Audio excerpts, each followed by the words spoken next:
Ассалаумағалейкум құрметті достар. Бүгін сіздерге пияздың пайдасы туралы айтып беремін. Сондықтан видеоны аяғына дейін көріп, қызықты ақпараттарды жіберіп алмаңыздар. Пияздың емдік қасиеттері бар екенін және тіпті тағамдарға дәм қосатын аз адамдар біледі. Пияздың отаны қиыр шығыс. Бірте-бірте ол Египет пен Грецияға жетіп, басқа елдерге таралды. Кез келген елде пияз кез келген уақытта керемет және пайдалы өсімдік болып саналды.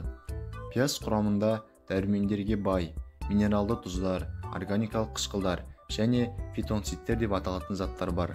Олар көзді ашытудан қорғайды және зиянды микроорганизмдерге қарсы тұрады. Ол ауадағы ауруларды тарататын бактерияларды өлтіреді. Пияз шырыны емдік құрал ретінде пайдалы. Мысалы, арацеп, алкогольге малынған пиязда асқазан мен ішек аурулар бар. Сондай-ақ атеросклерозбен ауыратын науқастарға ем ретінде қолдануға болады. Сонымен қатар, пиязды қандағы қант деңгейін төмендететін әсерге ие. Қант диабетімен ауыратын науқастар үшін пияз сорпасы тиімді.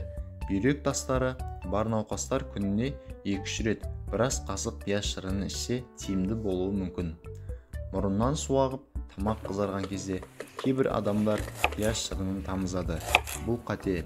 Себебі қызарған шырышты қабықты қабыршақтау пияз шырынын одан да нашарлатады.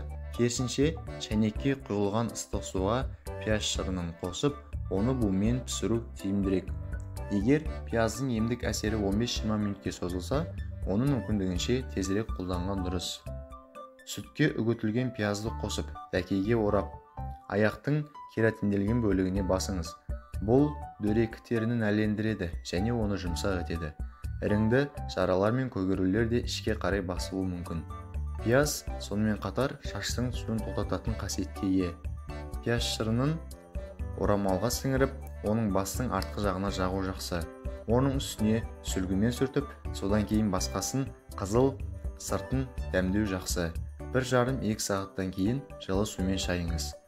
Үгітілген пиязға сұйық май, жұмыртқаның сарысы мен балда әрқайсысы 1 шай қасықтан қосып, шаштың суыне және сынуына жол бермеу үшін құрғақ шашқа жағыңыз. Сонда ол тез өседі.